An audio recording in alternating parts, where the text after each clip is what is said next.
8 de setembro de 2015. Dorival Júnior tem dúvida no meio-campo para o clássico de quarta-feira contra o São Paulo. No tricolor, Rogério Ceni é a grande incerteza para o Sansão na Vila Belmiro. O Palmeiras já está em Porto Alegre para a partida de amanhã contra o Internacional. Mais uma vez, o técnico Marcelo Oliveira não vai poder contar com força máxima. Dunga esconde escalação e Neymar deve começar amistoso no banco. Técnico dos Estados Unidos elogia a seleção e comemora a chance de enfrentar o Brasil. Com estratégia de marketing inédita, a Portuguesa vence Juventude em jogo de 6 gols e fica perto da próxima fase na Série C. E os preparativos de Corinthians e Grêmio para o duelo de amanhã na Arena. Olá, boa noite. O Gazeta Esportiva começa falando do São Paulo, que deve ter o retorno de vários jogadores, entre eles Luiz Fabiano e Alexandre Pato, para o clássico de amanhã contra o Santos na Vila Belmiro. O repórter Adriano Dolfi esteve no CCT da Barra Funda acompanhando mais um treino do tricolor. Chuva e treino fechado aos jornalistas, uma combinação que dificultou a vida da imprensa para descobrir os 11 titulares para o clássico com o Santos. O técnico Juan Carlos Osório, porém, teve conversas mais reservadas com alguns atletas. Lianco, Edson Silva, Hudson Ganso e Michel Bastos, que atuaram contra o Inter no Morumbi. Queria que você opinasse a respeito disso, das dificuldades que ele tem para escalar o time e também das opções que ele faz. E dentre tudo isso, pelo menos o seu, você sabe onde você vai jogar? Você vai na esquerda, vai no meio, vai na frente. Pelo menos o teu você já sabe. Cara, posso ser sincero, não sei não. A gente não sabe, eu acho que é o modo de trabalho do Osório, né? Hoje, graças a Deus, ele tem a volta de alguns jogadores que aí ele tem, né, várias opções para poder mudar a equipe como ele faz. Cada jogador sabe que numa partida não joga e na outra tem que já estar focado, preparado, que pode ter uma oportunidade. Então, acho que o grupo em si aceitou isso numa boa e por enquanto está dando certo. Em meio ao mistério, Thiago Mendes e Wesley retornam de suspensão, assim como Alexandre Pato e ainda Luiz Fabiano recuperado de lesão, que também está à disposição. O Luiz vem treinando, treinou bem, não sentiu nada. Agora eu não garanto se ele vai jogar ou não. Isso até depois acabou o treino, eu fui fazer massagem, cuidar um pouco do corpo, não vi ainda qual é o grupo que vai para o jogo, mas ele treinou hoje normal, espero que ele possa estar junto com a gente, sim. A grande dúvida será o aproveitamento ou não do goleiro Rogério Ceni, que está se recuperando de uma lesão na coxa. Mas Michel Bastos talvez tenha dado uma pista importante sobre a presença do capitão no clássico. O Rogério, ele é fominha, ele gosta de jogar, mas ele é um cara que, se ele tiver que jogar um jogo realmente que precise, sem uma perna, ele vai jogar. Eu acho que um clássico contra o Santos, todo mundo quer jogar, então pode ser que esteja uma possibilidade, pode ser que o pessoal veja o Rogério amanhã, mas eu não sei. Grande noite para você que acompanha o Gazeta Esportiva. Portanto, o São Paulo vai cada vez mais se acostumando com o trabalho do Osório, que é uma maneira diferente de trabalhar, se comparada, né, com o trabalho dos técnicos brasileiros. Tem essa questão do rodízio, tem a questão tática, tem a maneira de trabalhar nos treinamentos. E apesar dessas alterações bruscas, até a gente pode considerar assim, o São Paulo não faz feio no campeonato não. Está aí no G4, está em 4º lugar. Se não tem como grande característica, como grande virtude a regularidade, apesar dos altos e baixos, está na briga por pelo menos uma vaga na Libertadores da América, e acho que é o que interessa se o título, né, estiver fora de cogitação.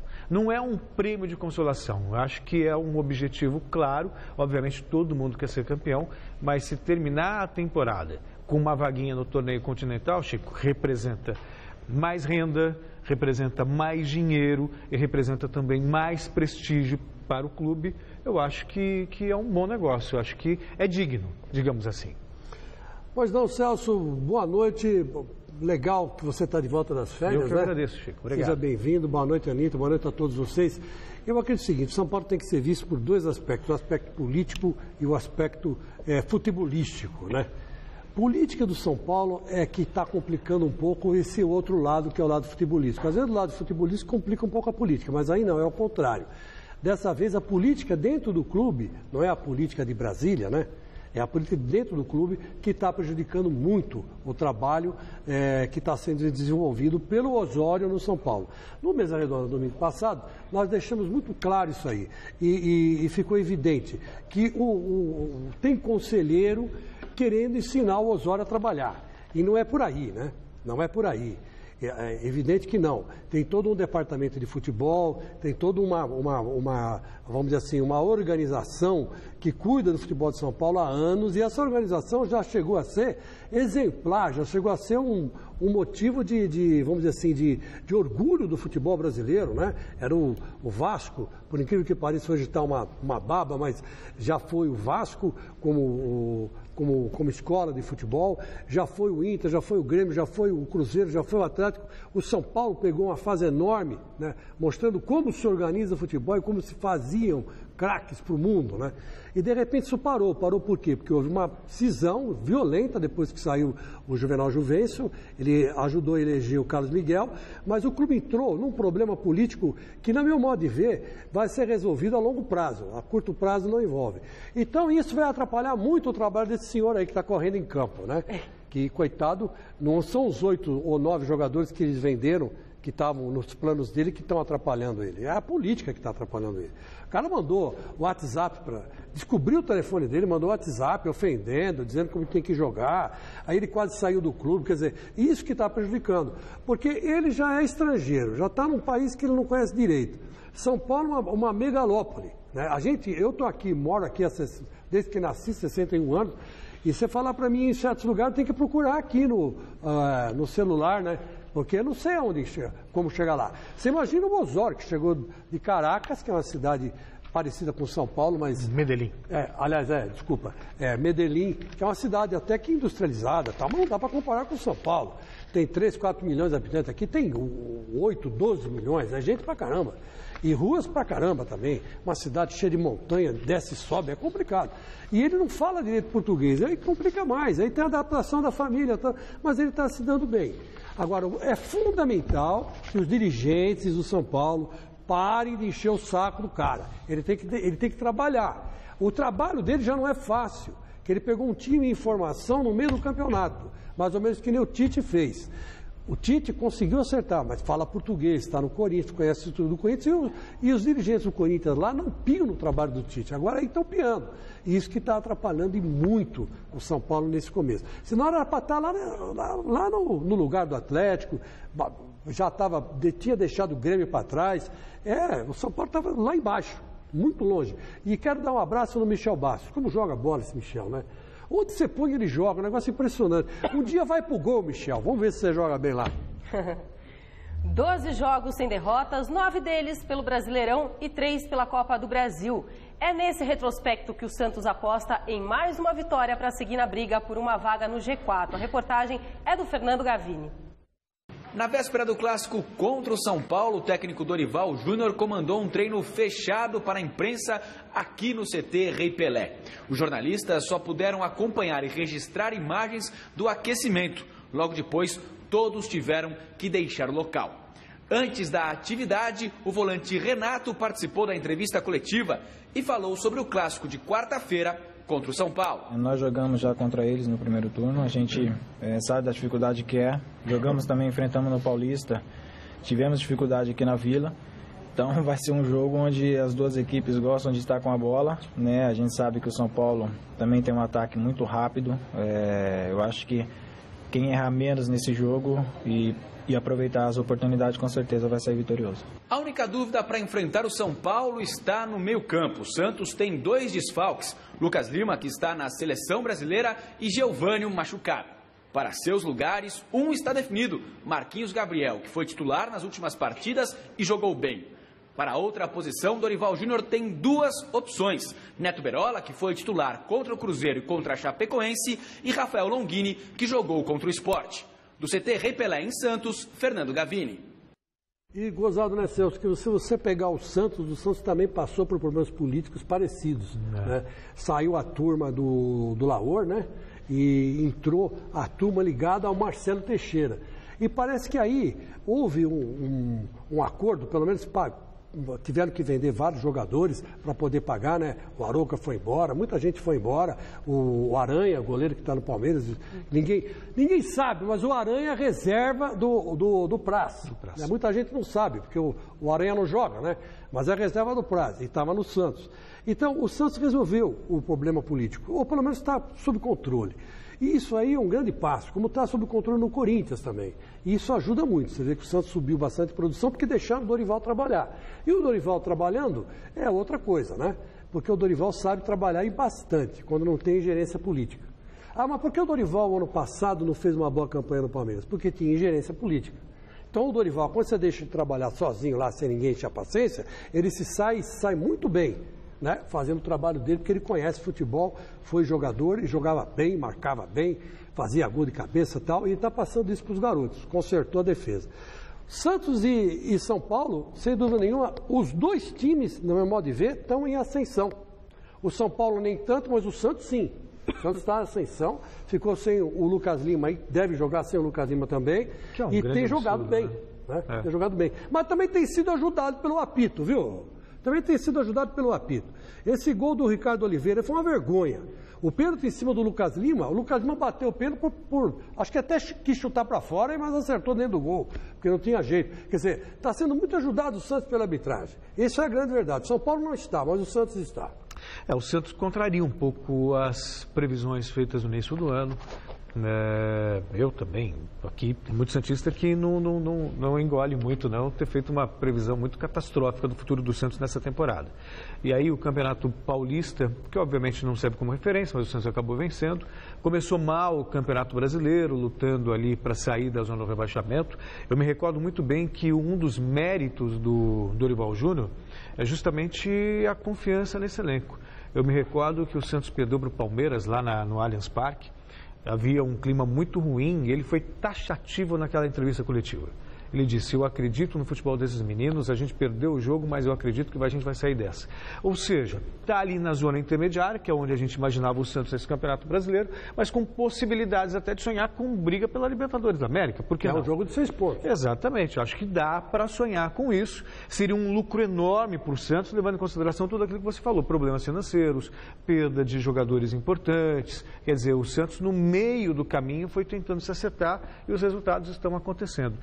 Eu sinceramente, vejo de maneira muito positiva, acho que o Santos tem história, tem tradição, é um time é um clube simpático, né? E é muito difícil você imaginar um Santos disputando uma segunda divisão. Para quem já teve Pelé, para quem já foi, sabe, 2 vezes campeão do mundo, mas então merece realmente melhor destino na temporada. O Santos representa simbolicamente para o futebol brasileiro muita coisa, né? Sim. Muita coisa. Então, referência de futebol ofensivo. Referência ao tal negócio, né? O orgulho do futebol apresentado pelo Luiz Álvaro. A revolução do futebol começou no Santos, né? A revolução ofensiva do futebol começou no Santos. E até hoje é assim. É o tal do DNA ofensivo que o Luiz Álvaro falava. Não dá para você ficar imaginando um Santos retrancado. Não dá. Né? Não dá. Mas o Santos de hoje sabe jogar na retranca e sabe fazer gol. Porque tem bons jogadores. Algo muito parecido com o que acontece com o Palmeiras, também por causa das 2 academias, né? Aquela história de futebol vistoso, futebol bonito. Ao contrário do São Paulo, o Santos acertou o ataque, né? E o ataque do Santos realmente, com o Ricardo Oliveira, Giovani pela esquerda e o moleque lá, o Gabigol pela direita, é jogo duro, cara. Os caras vão pra cima, eles driblam e tem o Lima lá no campo armando a jogada, fica complicado. Mas como não vai ter o Lima, mas vai ter Gabrielzinho lá que joga bem, enfim, todo mundo. O Santos está num caminho muito bonito. Agora está sendo ajudado pela arbitragem, viu, seu Milton Neves? O senhor fica jogando todo mundo contra o Corinthians e o senhor não vê o seu próprio rabo. Tá? Que o senhor torce para o Santos, então o senhor não fala isso do Santos. Então o senhor é anticorintiano. Eu não sou antissantista, mas eu sou justo. Sou justo. E o seu time está ganhando porque o juiz está roubando a favor do seu time. Isso é feio.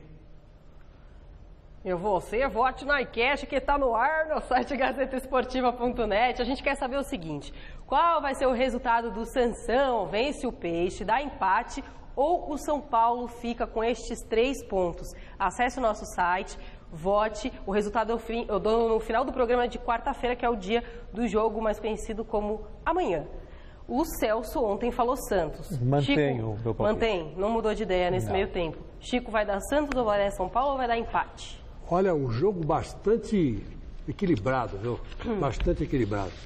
Eu acho que vai sair um empatezinho aí, 7-7. Ah, nossa, modesto, bacana. Obrigada. Terminou agora há pouco o confronto entre a Seleção Olímpica do Brasil e a equipe francesa. Na partida disputada em Le Mans, na França, o Brasil foi derrotado por 2-1 de virada. Já a seleção brasileira principal enfrenta logo mais às 9h40 da noite os Estados Unidos em Boston, no último amistoso, antes da estreia nas eliminatórias para a Copa do Mundo, dia 8 de outubro, contra o Chile. O brasileiro Dunga e o técnico da seleção americana Jürgen Klinsmann falaram da expectativa para esse jogo. No último treino antes de enfrentar os Estados Unidos, Dunga preferiu não definir a equipe que vai a campo hoje à noite em Boston. Neymar, mais uma vez, deve começar a partida no banco de reservas. Mas o que faz Dunga manter o mistério sobre a escalação é um dilema que assombra a cabeça de qualquer um que se propõe a buscar soluções para uma seleção tão carente de identidade e resultados positivos. Jogamos para manter um time para ganhar? Ou jogamos para experimentar novos jogadores? Aí vai depender muito do que o objetivo vai falar maior, do que todas as pessoas envolvidas com a seleção brasileira vão ter na sua ideia. Porque seleção brasileira, todo mundo sabe, tem que ganhar.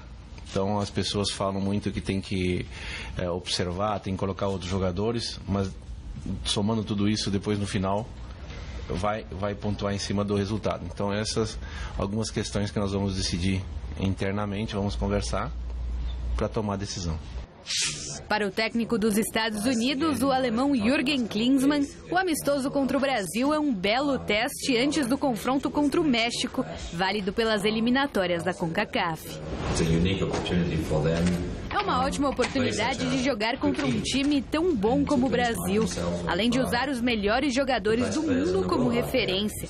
Espero que minha equipe saiba tirar proveito da situação.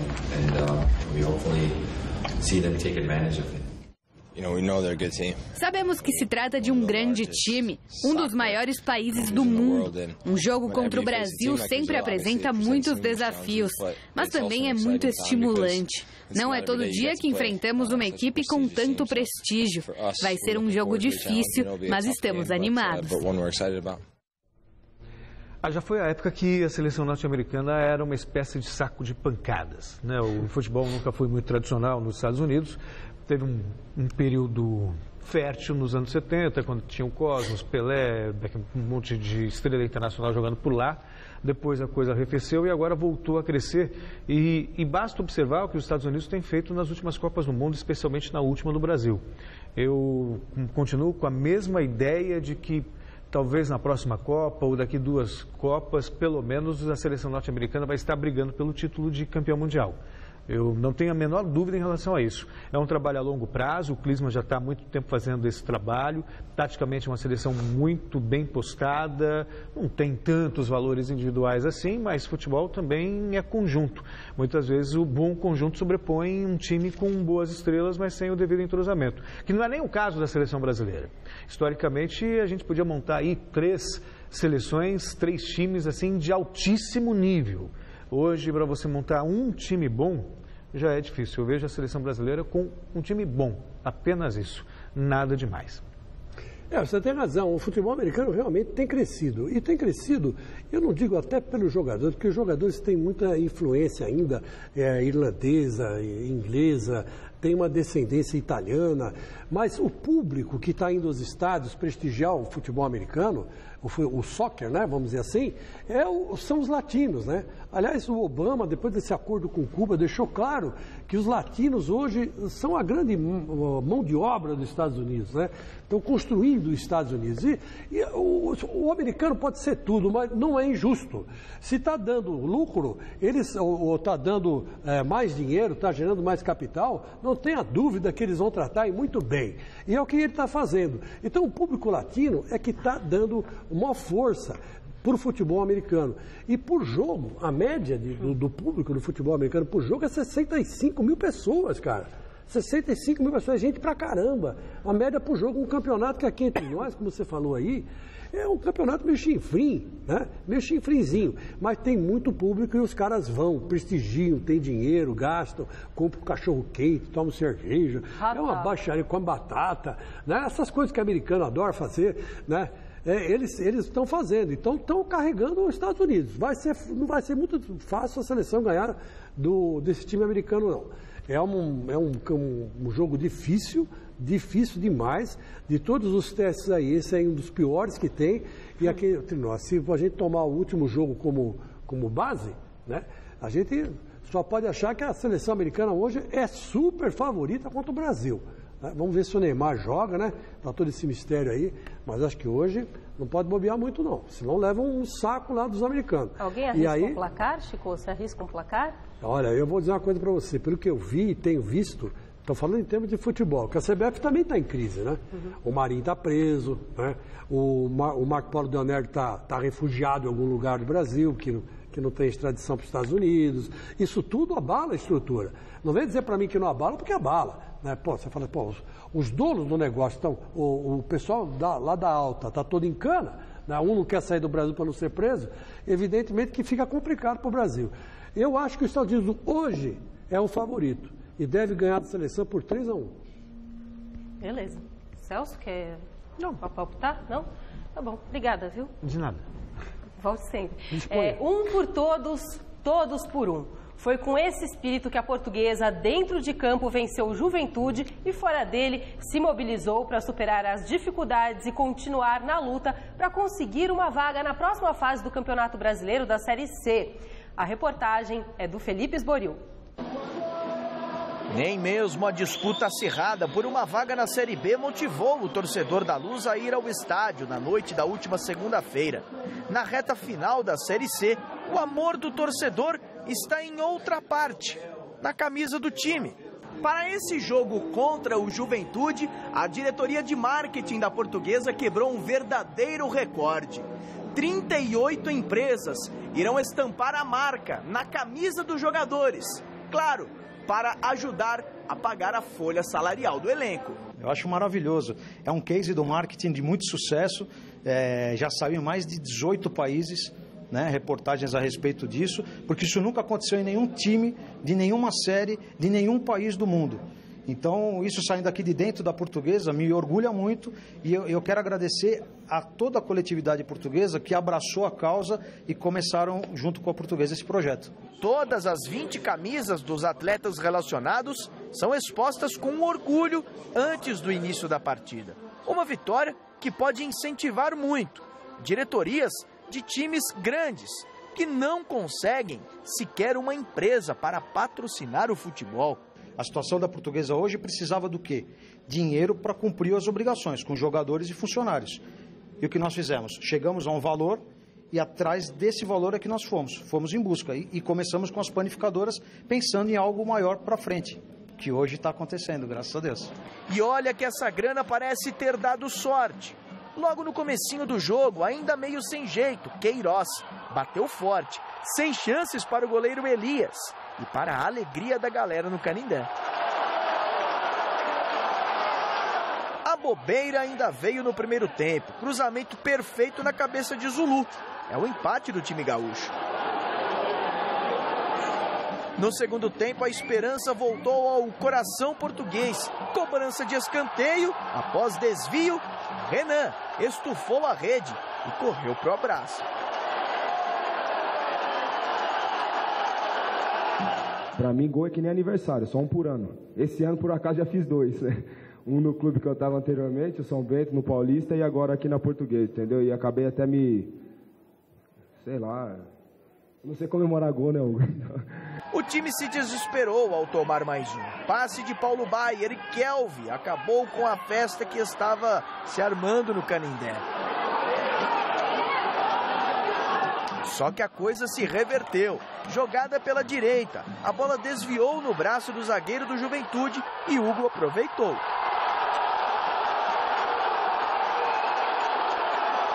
A goleada foi escrita com mais um, que saiu dos pés de William. Final, Portuguesa 4, Juventude 2. Com este resultado, a Lusa entra para o G4 e se mantém viva na briga para voltar à Série B. A gente conseguiu se superar, a gente conseguiu ter a condição de sofrer essa pressão e se manter firme no jogo, que uma hora ou outra as jogadas iam sair, como saíram, e que nos deram a condição de vencer o jogo. Está em 4º lugar agora, e numa condição aí como era antes, mas ali no G4 a motivação já é diferente, a condição que só dependemos da gente para classificar. Bom, meus amigos, estava na hora da Lusa começar a dar sinal de vida, né? Não é possível, né? Uma colônia tão rica quanto a colônia portuguesa, e o trabalho maravilhoso que está sendo feito por Estevão Soares na Portuguesa, viu? Porque ninguém queria pegar, isso é um abacaxi, não vai dar certo, tal. O Sanches esteve aqui, Anitta, e falou o seguinte... Pois não.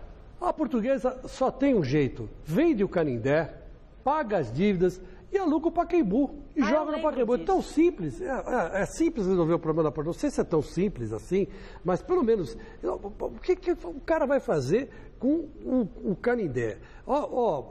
Gasta quanto para cuidar dessa iluminação, cuidar do campo, né, cuidar dos funcionários? Mas o valor sentimental, Chico? Tem o valor sentimental, mas a colônia não quer saber de tirar o dinheiro do bolso para pagar as dívidas, né? Que se a colônia fizesse uma vaquinha, pagava, porque os caras têm grana. Os portugueses do Brasil estão muito bem, obrigado, né? Alguns ainda são ligados ao Império de Dom João VI. Quer dizer, é gente rica, é gente de muita grana, estão lá na estratosfera. Só que os caras não põem a mão no bolso. É diferente do Vasco. No Vasco os caras ajudam, pelo menos. Aqui não. Então, já que é assim, estão vendo o Canindé. Que nem disse o Sanches. O André Sanches deu a solução. E aí vai jogar no Pacaembu, acabou. Aluga o Pacaembu, não tem despesa mais. Não gasta mais 1 milhão por mês, como deve gastar no Canindé. Com água, luz, mais manutenção do gramado, pinturas, né? Manutenção das arquibancadas, manutenção das colunas de sustentação do Canindé. Enfim, é tudo um gasto terrível por mês, né? E, evidentemente, que a Lusa voltando a ter um futebol espetáculo, o Barcelusa volta e, de novo, vai lotar os campos. Agora, não no Canindé, né? Vamos pensar em resolver essa crise da Portuguesa econômica que está afetando demais o futebol. As dívidas portuguesas estão maiores que a do Corinthians. Eu nunca vi isso. É uma coisa... Como é que a Portuguesa pode dever mais que o Corinthians? Não tem cabimento, né? Bom, gente, o assunto agora é o Campeonato Brasileiro da Série B. O Ceará venceu o Náutico por 1-0 e ficou mais perto de deixar a zona do rebaixamento. Essa foi a segunda vitória consecutiva do Vozão, que chegou à 17ª colocação com 24 pontos. Já a equipe pernambucana segue na 6ª colocação com 36, mas deve perder mais posições depois da rodada dessa noite. A derrota causou a demissão do técnico Lisca, que em 35 jogos conquistou 15 vitórias, 8 empates e 12 derrotas. Veja o gol. Na abertura da 24ª rodada da Série B, o Ceará venceu mais uma. Contra o Náutico, Rafael Costa fez o único gol da partida, 1-0. O Vozão ainda está no Z4, mas agora a apenas 3 pontos do primeiro time fora da zona do rebaixamento.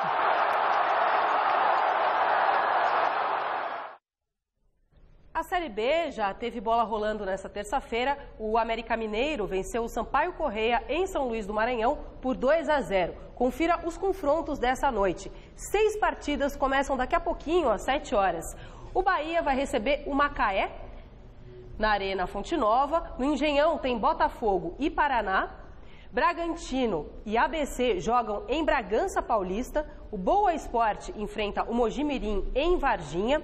O Criciúma encara o Vitória em Santa Catarina E no Arruda, o Santa Cruz joga com o Paysandu. Fechando a rodada, às 7h30 tem Luverdense e Atlético Goianiense em Lucas do Rio Verde. E aí, você está gostando do nosso Gazeta Esportiva? Você tem alguma sugestão? Quer conversar com a nossa equipe? O nosso Twitter é o seguinte, twitter.com/gazesportiva. Lá você fica sabendo tudo o que rola aqui no programa, então nos escreva. Você também pode rever os programas, né, no site da TV Gazeta. O endereço é tvgazeta.com.br. Vocês têm algum recado para mandar para alguém? Diga aí, Chico. Eu quero mandar um abraço bem legal para todos os palmeirenses que souberam empatar, aceitar o empate, que ironia, né? E conversaram comigo durante muito tempo depois do jogo, né?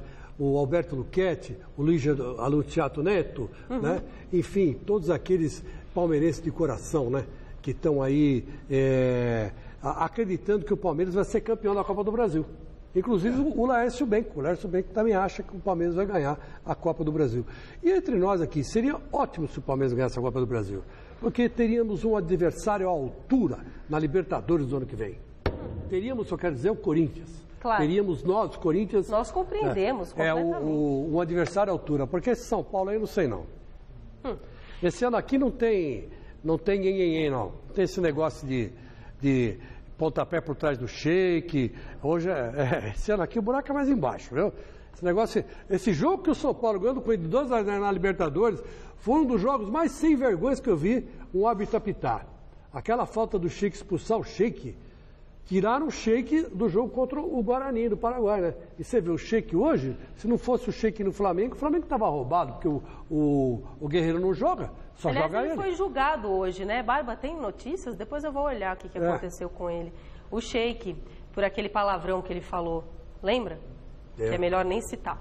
Bom, gente, fiquem ligados, porque a partir do dia 14 de setembro, próxima segunda-feira, você já vai poder votar para escolher os melhores jogadores do Campeonato Brasileiro de 2015, na 12ª edição do Troféu Mesa Redonda. O Troféu Mesa Redonda é a única premiação em que você, torcedor, ajuda a escolher os premiados. A Lux Color e a Baltec estão com a gente mais uma vez no Troféu Mesa Redonda. Que bacana! Jogos Paralímpicos, a partir do dia 7 de setembro de 2016. O Rio de Janeiro será a capital mundial do esporte paralímpico. Ontem, a Cidade Maravilhosa e os comitês olímpicos brasileiro e internacional realizaram um evento para iniciar a contagem regressiva dos Jogos. O relógio foi acionado. Falta um ano para o início dos Jogos Paralímpicos. Nesta segunda-feira de feriado no Brasil, a cidade do Rio de Janeiro celebrou o começo da contagem regressiva para a primeira Paralimpíada sediada na América do Sul. Além da organização muito boa, ela vai ter uma celebração excepcional pelo calor humano dos Jogos Paralímpicos. A cerimônia contou com a participação e o entusiasmo do presidente do Comitê Paralímpico Internacional, o Sir Philip Craven. Isso aqui significa tudo para mim, porque ao ponto de partida dos Jogos, falta apenas um ano. Sentir o espírito do Rio de Janeiro, esse espírito esportivo único, de vida. Estou me sentindo nas nuvens.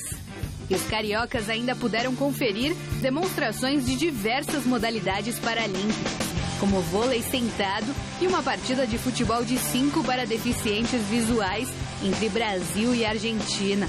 Os organizadores acreditam que a Paralimpíada de 2016 vai ser a maior da história, com cerca de 4.350 atletas de 178 países competindo. A venda de ingressos pela internet para residentes do Brasil também foi aberta ontem. No total, 3.300.000 ingressos vão ser disponibilizados, 500.000 a mais que os Jogos Paralímpicos de Londres em 2012.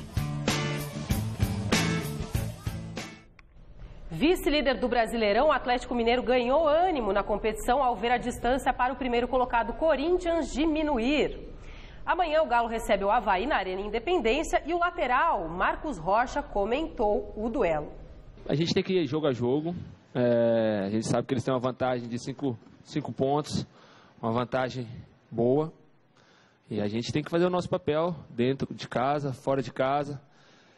ter aquela torcida, né, contra o Corinthians, para que eles venham a tropeçar e a gente encostar ainda mais.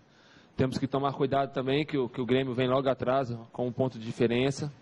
Então, acho que a gente tem que jogar jogo com tranquilidade. A nossa equipe é uma equipe que tem bastante qualidade. Uma equipe que, no meu ponto de vista, é a mais regular do campeonato. Apesar dessa fase que a gente passou de 5 jogos com 3 derrotas, onde que houve muita cobrança da nossa parte, da diretoria, com os árbitros.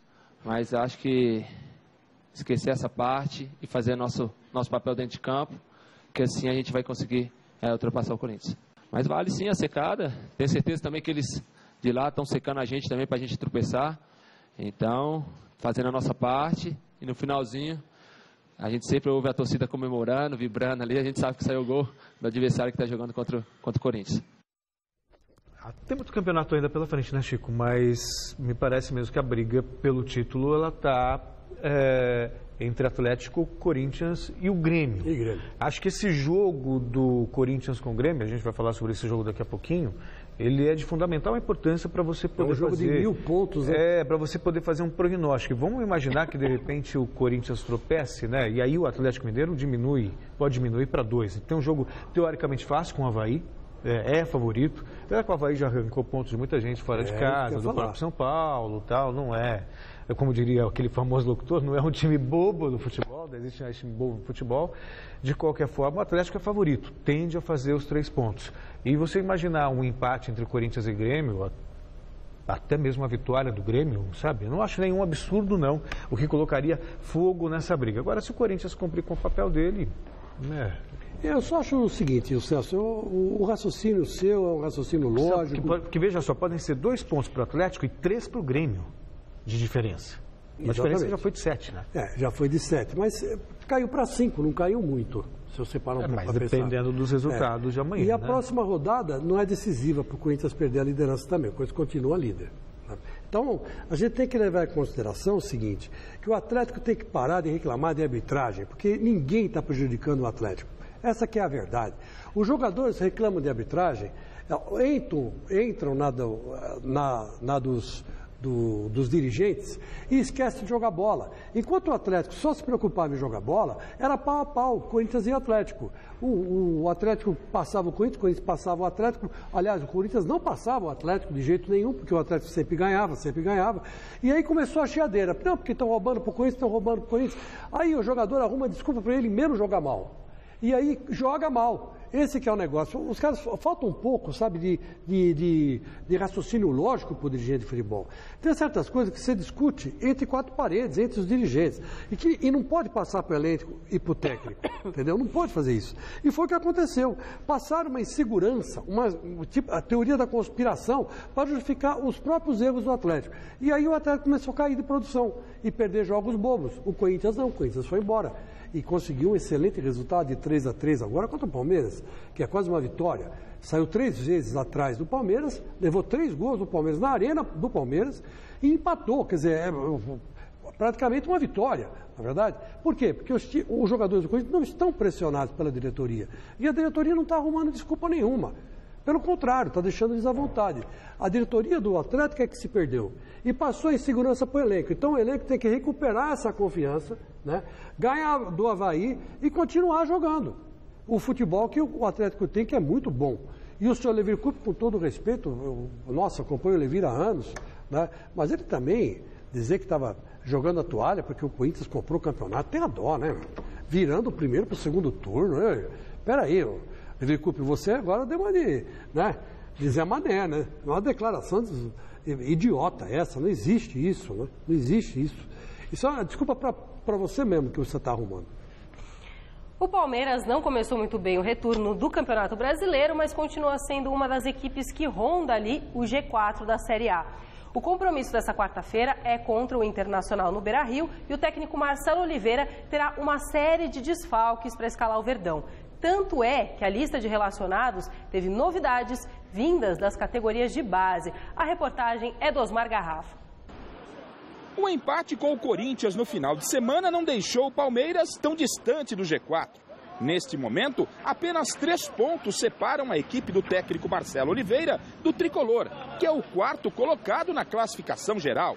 E para não deixar a vaga da Libertadores literalmente escapar das mãos, o Verdão sabe que uma vitória amanhã contra o Internacional em Porto Alegre é quase uma obrigação. Só que para vencer o Colorado Gaúcho no Sul, o Palmeiras vai ter que quebrar um tabu de quase 18 anos sem vencer jogando no estádio Beira-Rio. Vai mudar isso amanhã. Tabu, acontece, mas isso a gente tem que esquecer. Eu não estava aqui 5 anos atrás, 2 anos atrás, então vai ser o jogo de amanhã, vai ser o mais importante para mim e a gente vai procurar a vitória. Para a partida de amanhã em Porto Alegre, o técnico Marcelo Oliveira não vai poder contar com força máxima. Lucas, Dudu, Robinho e Gabriel Jesus estão suspensos. Aroucas e Lucas Barrios estão contundidos. Mas a ausência de tantos jogadores não preocupa. Ela pode ser, inclusive, a tão esperada oportunidade para quem não vinha jogando entre os titulares. Não é bom perder nenhum jogador, né, no meio do campeonato, só que é uma coisa que ocorre, né, durante o ano. Campeonato muito longo, jogo um perto do outro, então pode perder por cartão amarelo ou por algum incômodo, alguma coisa. Então preocupa sim, mas tem as peças de reposição, então o time vai estar forte também. A ausência de vários titulares contra um time que vem de derrota e que também quer uma vaga no G4 demonstra que a pressão para a partida de amanhã não será pequena. Todo jogo fora de casa, né, quando vai jogar na casa do adversário, tem toda uma pressão diferente, né, da torcida, tudo. Então vai ser um jogo bem complicado, e ainda mais que vieram de uma derrota, então jogando em casa vai querer mostrar para a torcida a sua força. Para quebrar essa pressão, o segredo está na descontração do elenco palmeirense. Tanto isso é verdade que o zagueiro Natan aproveitou a coletiva de hoje para fazer uma brincadeira com João Pedro. Meu nome é Natan, sou do jornal Bola da Vez. Queria saber qual que é o seu zagueiro preferido aí do elenco. Eu gosto muito do Natan, né, um menino que subiu comigo aí, então ele é um grande amigo, mas é folgado também. Olha, o Celso, falar uma coisa, esse menino aí quando apareceu, ele apareceu fazendo um golaço no Pacaembu. Não me lembro contra quem foi. Contra o Grêmio, obrigado. Foi 1-0. O campeonato passado, né? 2-1, gol da vitória de virada. E a partir daí a gente acreditava que ele ia deslanchar.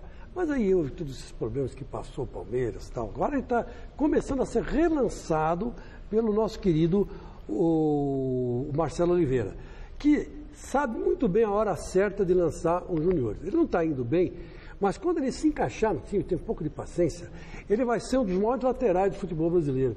Porque ele sabe concluir, ele sabe cruzar, ele sabe marcar e tem fôlego para voltar, porque é um garoto, né? Vai e vem muito bem. E se você colocar ele para jogar no meio campo, também é capaz de ele jogar. Como volante ali, sei lá, é uma ideia, né? Mas eu acho que ele é um bom jogador, sabe? Bom jogador. E o Palmeiras não pode abrir mão de bons jogadores, viu? Chega, né? Já, você vê, você queira ou não, mas o Wagner Love fez o gol de empate, né? Onde nasceu o Wagner Love? Nasceu no Verdão, nasceu no Palmeiras. Quer dizer, é um pouco de ironia aí também o Wagner Love fazer o gol de empate. Tá certo que foi meio sem querer, mas não importa, mas fez.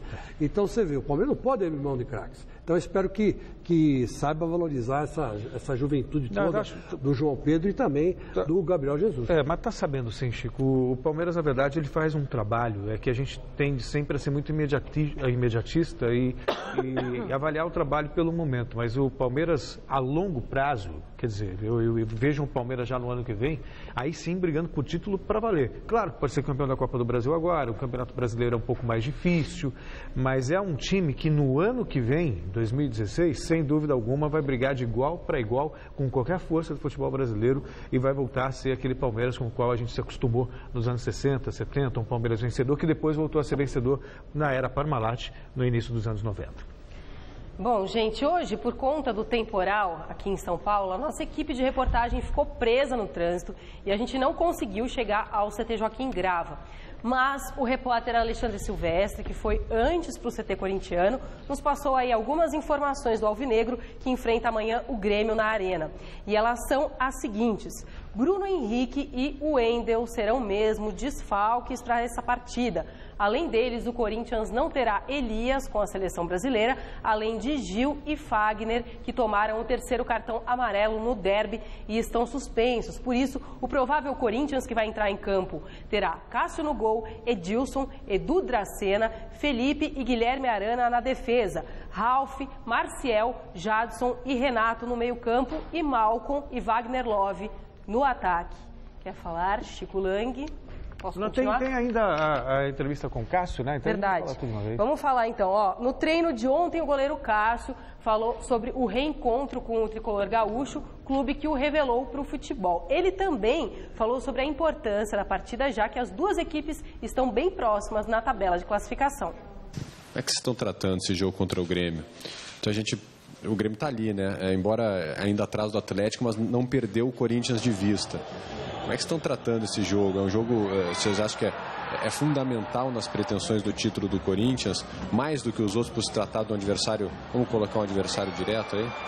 Não, todos os jogos são difíceis, todos os jogos são importantes. Agora não tem mais, todo jogo é decisão e eu acho que é fundamental em casa. Eu acho que nós estamos em primeiro hoje porque nós fomos e somos muito fortes em casa. Perdemos muito pouco pontos em casa, acho que só para o Palmeiras a gente perdeu.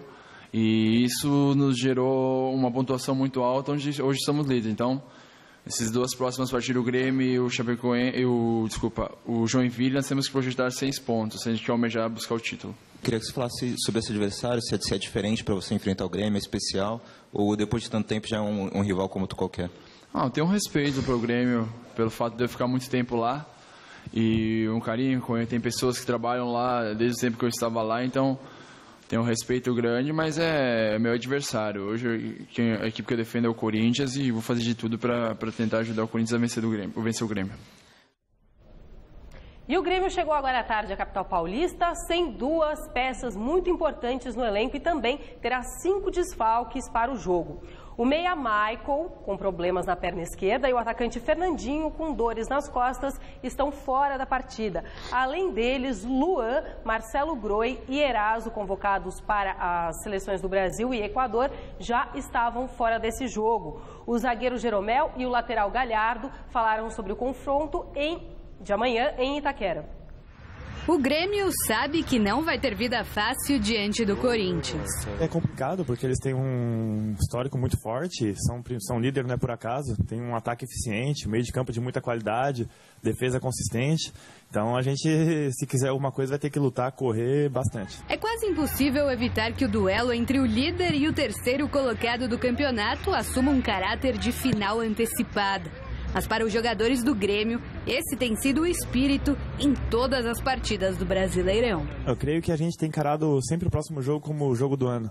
Sempre uma final e sempre entrando com tudo. No último jogo foi contra o Goiás em casa e a gente teve que suar muito, correr, lutar, saímos perdendo e mesmo com homem a mais tivemos que fazer todos os possíveis para conseguir a vitória.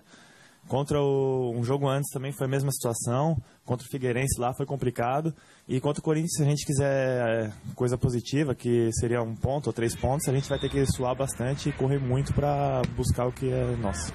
Apesar dos 5 desfalques, o técnico Roger Machado vai ter Rafael Galhardo de volta à lateral. Um reforço ciente do quebra-cabeça que será esse Corinthians e Grêmio. Com certeza o Tite é um cara estudioso, com certeza vai estudar nosso time, vai ver os pontos fortes. Acho que o pessoal dali do meio de campo, nosso time é muito forte, tem muita qualidade também, assim como do lado de lá também tem. Então, como eu disse, vai ser um jogo disputado, vai ser um jogo difícil, tanto pra gente, tanto pra eles. Claro que Desculpa, Chico, você ia falar? Não, eu ia falar aqui, olha, que curioso, né? O jogo Corinthians e Grêmio está super equilibrado. Até nos desfalques, 5 para cada lado. A seleção brasileira sub-20 prejudicou demais o Grêmio. E a seleção principal também. E o Corinthians está com 5 desfalques também. Então, até nisso, está equilibrado esse clássico. Esse grande clássico, é decisivo. É um jogo de 1000 pontos. Não dá para você falar que é de 6 pontos, é 1000 pontos. Se o Corinthians ganhar, fica excelentemente bem no campeonato. E se o Grêmio ganhar, o campeonato pega fogo. Então, quer dizer, se houver um empate, aí eu acho que o Corinthians leva vantagem. Porque mantém a liderança e a ponta, né? Com menos pontos na frente, mas mantém. Então, sei lá, é um jogo difícil, viu, Celso? O retrospecto do Corinthians nesse Campeonato Brasileiro jogando em Itaquera é sensacional. Quer dizer, perdeu um jogo só para o Palmeiras e ganhou outros 9 jogos lá disputados. Então, e ganhou... E fora de casa é bom o aproveitamento também, mas em casa o aproveitamento é muito bom. Ganhou de times que estão brigando pelo título. O Atlético Mineiro, por exemplo, o Corinthians ganhou, venceu em casa. Então, levando em consideração esse retrospecto, o Corinthians é favorito, claro, obviamente. Muito bem, encerramos então o nosso querido Gazeta Esportiva. Amanhã a gente volta a se encontrar às 10h30 da manhã no Super Esporte e também aqui no fim da tarde. E Celso Cardoso vai para onde agora? Para o Jornal da Gazeta, daqui a pouquinho a gente volta a se encontrar, claro, falando de esporte. Ah, que bom. E você vai para onde? Eu daqui um pouco para os braços de Morfeu. Com essa chuva, só me resta dormir. Vai nadando, né, para casa. Um beijo!